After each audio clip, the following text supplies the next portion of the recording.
کسی نے پوچھا تمہیں سب سے زیادہ تکلیف کس نے پہنچائی؟ میں نے کہا میری اپنی امیدوں نے۔ برا وقت بہت شفاف آئینہ ہے جو بہت سارے چہرے واضح کر دیتا ہے، اور اچھا وقت بادلوں کی طرح ہے جو سورج کی تپش کو روک دیتا ہے۔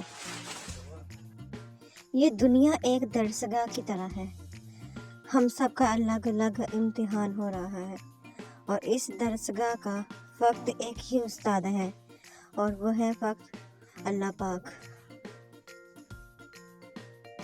ہر کامیاب شخص کے پاس ایک تکلیف دہ کہانی ہوتی ہے، اور ہر تکلیف دہ کہانی کا انجام کامیابی ہوتی ہے۔ اس لیے تکلیف کو برداشت کرنے کے لیے عادت ڈالو اور کامیابی کے لیے تیار ہو جاؤ۔ زندگی ایک کتاب کی مانند ہے جس کے ابواب ختم ہو جاتے ہیں، لیکن تلخ حقیقت یہ ہے کہ کہانی کبھی ختم نہیں ہوتی۔ انسان تو ہر جگہ پیدا ہوتے ہیں، مگر انسانیت کہیں کہیں جنم لیتی ہے۔ تکلیف دینے کے بعد جتائی گئی محبت اور نظر انداز کرنے کے بعد دی گئی اہمیت کوئی معنی نہیں رکھتی۔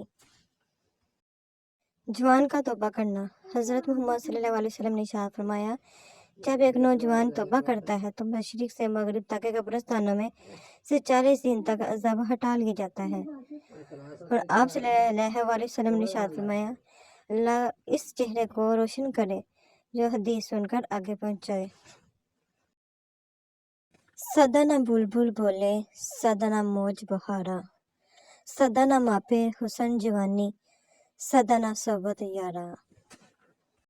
جب گھر کے بڑے رخصت ہو جاتے ہیں تو اپنے ساتھ بہت ساری برکتیں اور بے فکریاں بھی لے۔ جتنے بھی لفظ ہیں وہ مہکتے گلاب ہیں، لہجے کے فرق سے انہیں تلوار مت بنا۔ تھوڑا مختلف ہے لیکن اتنا بھی پیچیدہ نہیں مزاج ہمارا، جو سمجھ گیا تو پرخلوص ٹھہرے، جو نہ سمجھا تو مغرور ٹھہرے۔ ہمارے لہجے کی کڑواہٹ ہمیشہ ہماری اکڑ نہیں ہوتی، بلکہ ہماری زندگی میں برداشت کی ہوئی تلخیوں کا نتیجہ ہوتی ہے۔ استاد کا کام واقعی نہایت عزت اور قدر کے قابل ہے، بشرطیہ اس کی ذات اس کی عزت کو کم نہ کرنے والی نہ ہو۔ کسی کو جان سے مارنے کی ضرورت نہیں، صرف اس کی امید کو ختم کر دیں، وہ روز ہی مرتا رہے گا۔ نیا کام شروع میں بہت بڑا ہوا لگتا ہے، مگر یہی کام جب پرانا ہو جائے تو چھوٹا سا چوہا لگنے لگتا ہے۔ دل کے دروازے کبھی کسی پر مکمل بند نہیں کرنے چاہیے، غلطیاں انسانوں سے ہی ہوتی ہیں۔ بعض لوگ واپس لوٹنا بھی چاہتے ہیں لیکن انہیں دروازے ہی بند ملتے ہیں۔ وقت سے اگر کچھ سیکھنا ہے تو یہ سیکھ، وقت کبھی رکتا نہیں، ویسے ہی تم زندگی میں آگے بڑھتے رہو، مت رکو۔ نا امید شخص ہر اچھا موقع بھی گنوا دیتا ہے، اور پر امید شخص ہر پریشانی میں بھی موقع تلاش کر لیتا ہے۔ نسلی دوست کتنا بھی ناراض ہو مگر دشمنوں کی صف میں کھڑا نہیں ہوتا۔ زندگی ایسے جیو کہ کوئی ہنسے تو تمہاری وجہ سے ہنسے، تم پر نہیں، اور کوئی روئے تو تمہارے لیے روئے، تمہاری وجہ سے نہیں۔ جنہیں یقین ہو مقدر لکھنے والے پہ، وہ انجام سے گھبرایا نہیں کرتے۔ جب لوگ راستے الگ کرنے کا فیصلہ کر لیتے ہیں تو سب سے پہلے وہ رابطے کم کر دیتے ہیں۔ جن لوگوں نے آپ کی قدر نہیں کی، آپ بھی ان کی پرواہ نہ کریں، مسکرا کر یوں گزر جائیں جیسے آپ انہیں جانتے ہی نہیں۔ یقین رکھیں نئی منزلیں آپ کی منتظر ہیں۔ جہاں ہر بار درگزر کرنا کسی ایک کے حصے میں آتا رہے، وہ رشتے کچے دھاگے کی طرح کسی بھی لمحے ٹوٹ جاتے ہیں۔ اگر میرا ضمیر اور نیت صاف ہے تو اس بات سے کوئی فرق نہیں پڑتا کہ کوئی مجھے اچھا کہے یا برا، میں اپنی نیت اور شریعت کے اصولوں پر جانچی جاؤں گی، دوسروں کی سوچ پر نہیں۔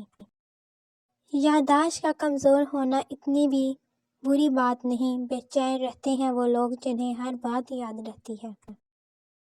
کبھی کبھی زندگی اس جگہ آ پہنچتی ہے کہ آگے کوئی راستہ نہیں اور واپسی کا تصور کوئی نہیں، پھر معجزے ہوتے ہیں، دعاؤں سے اور پھر کن فیکن سے تقدیر بدل جاتی ہے۔ بس صبر اور اللہ پر بھروسہ ضروری ہے۔ اپنی زندگی جیو، کیونکہ نہ تو منہ بند ہوں گے اور نہ ہی زبانیں۔ اور پتہ ہے اللہ بیٹی کیوں دیتا ہے؟ تاکہ تم بھی ویسا ہی دکھ محسوس کر سکو جیسا کہ تم کسی کی بیٹی کو دیتے ہو۔ کوئی سفر بھی لا حاصل نہیں ہوتا، منزلیں نہ بھی ملے تو راستے بہت کچھ سکھا دیتے ہیں۔ 4 چیزیں کبھی واپس نہیں آ سکتی: وقت جو گزر گیا، بھروسہ جو ایک دفعہ ٹوٹ گیا، لفظ جو منہ سے نکل گیا، موقع جو ہاتھ سے نکل گیا۔ پھر یوں ہوا لوگوں کے رویوں کی ایسی سمجھ آئی، پھر نہ کسی سے نہ کوئی شکایت رہی نہ کوئی توقع۔ حدیث نبی صلی اللہ علیہ وآلہ وسلم۔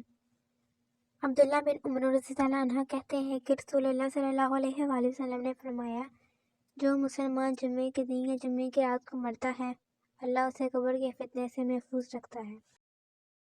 اقبال لکھتے ہیں کہ ٹھکانہ قبر ہے کچھ تو عبادت کر، اقبال روایت ہے کہ خالی ہاتھ کسی کی گھر جایا نہیں کرتے۔